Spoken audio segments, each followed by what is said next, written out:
Assalamu alaikum warahmatullahi wabarakatuh. Kati njagala balaga eno hose pipe eno.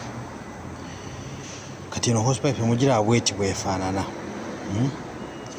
Nga bwe mugiraba wano nti eno hose pipe eno connection eno walaba wano ekwata ku radiator. Eno gye mulaba wano eno ekwata awagenda on the thermostat.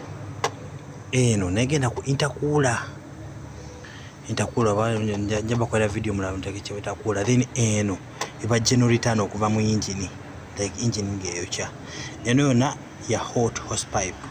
Kati nga bwe mulaba wano kambala kati wano ngeri fitted, wano nga teri fitted eno twagijjemu yabadde enfu. Kati katwalage wano ngeri fitted. Nga bwe nabagambye mulaba eno thermostat wano nga engine ejja wano. Eno nayo nga embalazi mulaba wano nekwata ku radiator. Era radiator yeno wano nga mujja kifaani mukiraba kino radiator yeno kwekwata. Then gye mbagambye eno pipe eno mugiraba eno wano eno mugiraba eno yeno wano nekwata ku intercooler, ekyo kye mulengera wansi ekyo. Then eno nga gye mbagambye eno mugiraba eno gye mbagambye eno nga mugiraba eno yeno wano mugiraba yekola nga ka return kano. Simanyi ba mukiraba yeno wano ekola nga return okuva mu geno engine. Ava mu engine eri emabega, from the back of the engine nereeta eba mabega wa engine eri nga mugiraba eyo weeyita ne connectingira awo. Ndoza mu biraba ebyo wano wabera thermostat munda. Kati white amazzi we gabeera nga gwokya gawewuka, then ogabera nga gakuulinze gaba gazitowa. Kati eno nemugiraba eno pipe eno yeno yereeta mu engine eno nga amazzi ganyooga.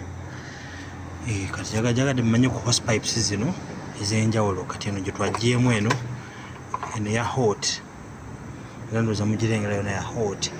Nga bwe tugambye eno side eno eyingira mu thermostat weva, eno negenda mu intercooler, eno engine return from the back, then eno neyingira mu radiator.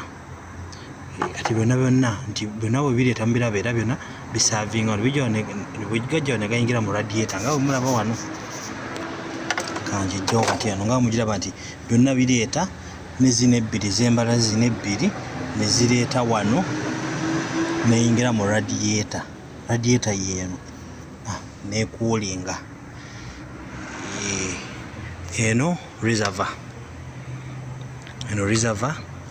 then eno etwala from reservoir inside the radiator. Neno kyekimeno return ya overflow. Kati ngambe nga overflow nga mungi wano nga radiator maze okujjula nekomera muno mu reservoir. Assalamu alaikum warahmatullahi wabarakatuh.